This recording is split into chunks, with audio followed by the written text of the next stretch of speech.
ചട്ടമ്പി സ്വാമികൾ, അയ്യങ്കാളി, മന്നത്ത് പത്മനാഭൻ തുടങ്ങിയ മഹാരഥന്മാർ ജീവിച്ചിരുന്ന മണ്ണാണ് കേരളം. എന്നാൽ ഇതിനുമൊക്കെ മുമ്പേ ഒരു വിപ്ലവ നായകൻ ഇവിടെ ജീവിച്ചിരുന്നു. ആ വിപ്ലവ നായകൻ ഒരു ഭഗവാനാണ് എന്ന് പറയുമ്പോൾ പലർക്കും അതിലൊരു അതിശയോക്തി വന്നേക്കാം. എന്നാൽ നമുക്ക് അദ്ദേഹത്തെക്കുറിച്ച് അറിയാം. അയ്യങ്കര ഇല്ലത്ത് പാടിക്കുട്ടിയമ്മയ്ക്കും ഭർത്താവിനും മക്കളുണ്ടായിരുന്നില്ല. അവരാണെങ്കിൽ ഭഗവാനോട് നിത്യം കേണ് പ്രാർത്ഥിക്കുമായിരുന്നു. അഞ്ചരക്കണ്ടി നദിയുടെ തീരത്ത് അവർക്കൊരു കുഞ്ഞിനെ ലഭിക്കുകയാണ്. കുഞ്ഞുങ്ങളില്ലാത്ത പാടിക്കുട്ടിയമ്മ ആ കുഞ്ഞിനെ എടുത്ത് അയ്യങ്കര ഇല്ലത്തേക്ക് മടങ്ങി. അങ്ങനെ ആ കുഞ്ഞ് അയ്യങ്കര ഇല്ലത്തെ വളർത്തുപുത്രനായി വളർന്നു. കുഞ്ഞു വളർന്നപ്പോൾ ഈ കുഞ്ഞ് അസ്വാഭാവികമായിട്ടുള്ള പല കാര്യങ്ങളും ചെയ്യുന്നതായിട്ട് ഇവർക്ക് കാണാൻ പറ്റി. കുട്ടി പട്ടികളോടൊപ്പം ഇരുന്ന് ഭക്ഷണം പങ്കിടുന്നു. കിട്ടുമ്പോഴൊക്കെ അവൻ പുഴക്കരയിൽ പോയിരുന്ന് മീൻ പിടിക്കുന്നു. അതേ മീനിനെ തന്നെ അവൻ ചുട്ട് കള്ളിൻ്റെ ഒപ്പം സേവിക്കുകയും ചെയ്യുന്നു. തിരുമേനി ഇല്ലത്തെ ഒരു കുട്ടി അവിടെയുള്ള താന്ന ജാതിയിൽപ്പെട്ടും കീഴ്ജാതിയിൽപ്പെട്ടും മറ്റ് മതസ്ഥരുടെ ഒക്കെ വീട്ടിൽ പോയി ഭക്ഷണം കഴിക്കുകയും അവരായിട്ട് ഇടപഴകുകയൊക്കെ ചെയ്യുന്നത് കണ്ടപ്പോൾ ഇവരുടെ അച്ഛനും അമ്മയ്ക്കും തീരെ അങ്ങോട്ട് പറ്റിയില്ല. അവർ ക്ഷുഭിതരായി. എന്നിരിക്കുമ്പോഴാണ് മുത്തപ്പൻ താൻ ആരാണ് എന്ന് വെളിപ്പെടുത്തുന്നത്. താൻ വേട്ട സ്വരൂപനായ ശിവന്റെയും വിഷ്ണുവിൻ്റെയും പുത്രനാകുന്നു എന്ന് തൻ്റെ അച്ഛനമ്മയോട് പറഞ്ഞ് അനുവാദം ചോദിച്ച് അവിടുന്ന് മുത്തപ്പൻ വീട് വീടാന്തരം നാട് നാടാന്തരം സഞ്ചരിക്കാൻ തുടങ്ങി. മുത്തപ്പൻ സാധാരണക്കാരിൽ സാധാരണക്കാരൻ്റെ ജാതി മതം ഭേദമന്യേ ദൈവമായി മാറി. വളപട്ടണം എന്ന നദിയുടെ തീരത്ത് പരിശിനിക്കടവ് എന്ന് പറയുന്ന സ്ഥലത്ത് വന്ന് കൂടിയിരുന്നു. അവിടെ വന്ന് എല്ലാ ജാതി മതസ്ഥരും ഒരുപോലെ വന്ന് എല്ലാ നാട്ടും പുറത്ത് സാധാരണക്കാരിൽ സാധാരണക്കാർ വന്ന് അദ്ദേഹത്തിൽ നിന്ന് തെയ്യം രൂപത്തിൽ അനുഗ്രഹം വാങ്ങി തുടങ്ങി. ഇനി നമുക്ക് ഇവിടെ വന്ന് ചില ഭക്തജനങ്ങളുടെ അനുഭവം കേൾക്കാം.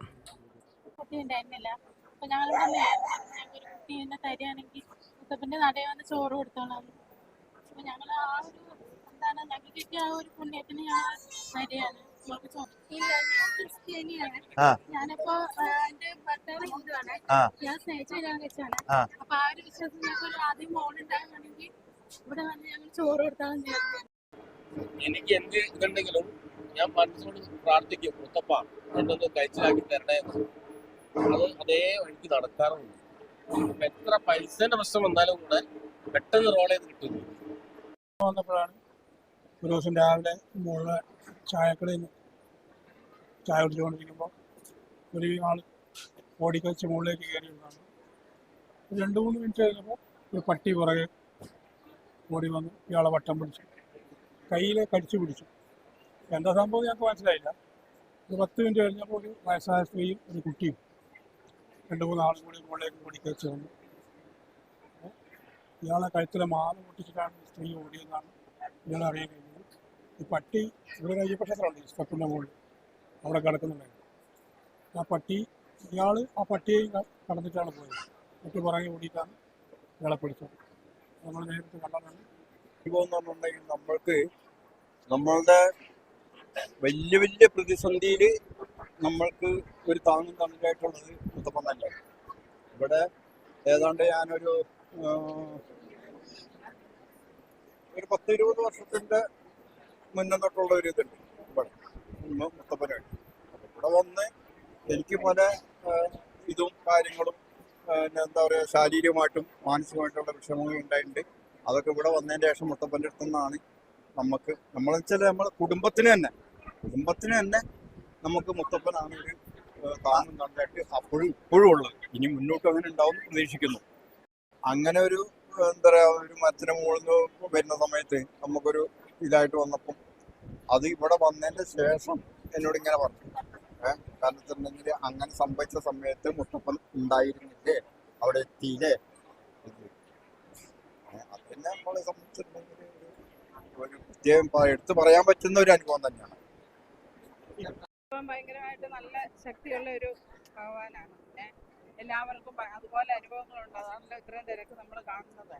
എല്ലാവർക്കും നല്ല ഇതായിട്ട് പിന്നെ എന്ത് നമ്മൾ പ്രാർത്ഥിച്ചാലും അതിൻ്റെതായ ഇത് നമുക്ക് എല്ലാവർക്കും കിട്ടുന്നുണ്ട്. പിന്നെ എന്താണെന്നും ആ ഒരു അനുഭവം ഉണ്ട്. മുത്തപ്പനുണ്ട് എന്നുള്ള ഒരു വിശ്വാസം വരാനേ ഞങ്ങൾ പിന്നെ ഇവിടെ കുറേ ദൂരം കുടിയാമ്പല എന്ന് പറഞ്ഞാൽ ഞങ്ങളൊരു സ്വന്തം ആളുണ്ട്. അവിടെ ഞങ്ങൾ പിന്നെ ഒരു കയറിക്കൂടലിന് പോയി.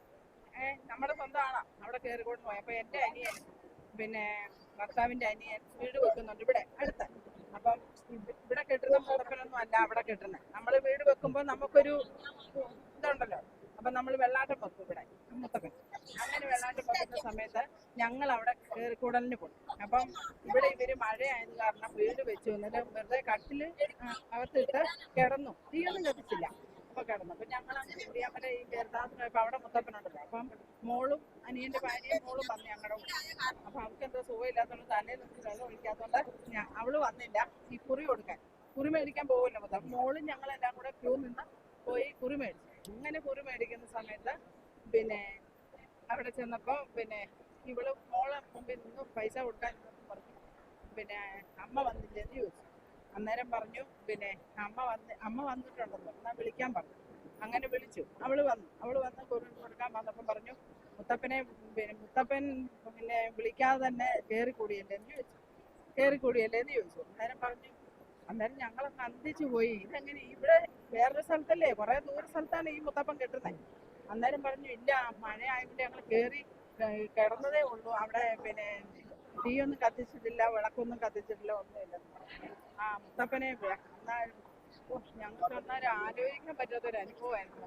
അങ്ങനെ പറയുമ്പോൾ അങ്ങനെ ഒരു അവസ്ഥ ഞങ്ങൾക്കുണ്ട്. അതുപോലെ ഒന്ന് രണ്ട് അവസ്ഥകളൊക്കെ ഉണ്ട്. അങ്ങനെയൊക്കെയാണ് പിന്നെ ഞങ്ങളിവിടെ അടുത്ത് കുറച്ച് ദൂരേ ഉള്ളൂ. തലപ്പറമ്പിൽ നിന്ന് ലേശേ ഉള്ളൂ. അങ്ങനെ താമസിക്കുന്നവരാണ്. അപ്പൊ അങ്ങനെ ഞങ്ങൾക്ക് ഓരോ അനുഭവങ്ങളുണ്ട് മുത്തപ്പൻ.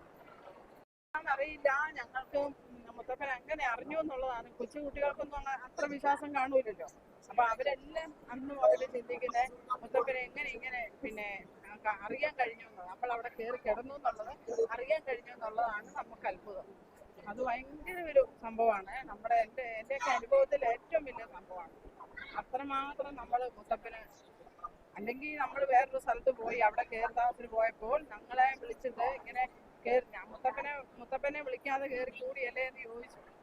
അതൊരു ഭയങ്കര അനുഭവമല്ലേ. അത് ഞങ്ങൾക്ക് അനുഭവമാണ് ഭയങ്കര. അതെങ്ങനെ അറിഞ്ഞു എന്നുള്ളതാണ് കുട്ടികൾക്കെല്ലാം. ഇവിടുത്തെ അനുഭവങ്ങൾ അങ്ങനെ ഒരുപാട് ആൾക്കാർക്ക് ഒത്തിരി അനുഭവങ്ങളൊക്കെ ഉണ്ട്. അതല്ലേ ഇവിടുത്തെ തിരക്ക് കാണുമ്പോൾ തന്നെ നമുക്കറിയാമല്ലോ അത്രമാത്രം തിരക്കുകളുണ്ട്. അല്ലല്ല, വർഷങ്ങളായിട്ട് വരുന്നത്. ആണോ? കൊല്ലത്തുനിന്ന് വരുന്നതാണ്. ഇവിടെ എന്തെങ്കിലും വന്നിട്ട് അനുഭവങ്ങൾ ഒരുപാട് ഒന്ന് പറയാം. മക്കളൊക്കെ പിണങ്ങി പോയതായിരുന്നു. എന്താണ്? മക്കളെ പിണങ്ങി പോയതായിരുന്നു. തിരിച്ചു വന്നു. നിങ്ങൾ രണ്ടുപേരും അങ്ങനെ ഹാപ്പിയായിട്ട് വരും. ഇപ്പൊ കുഴപ്പമൊന്നുമില്ല, ഹാപ്പിയായിട്ട്. അപ്പൊ മക്കൾ പിണങ്ങി പോയതിനു ശേഷമാണോ ഇവിടെ വന്നതിന് ശേഷമാണ് തിരിച്ചു വന്നത്. ആണോ? എന്താണ് ഉണ്ടായത് ശരിക്കും?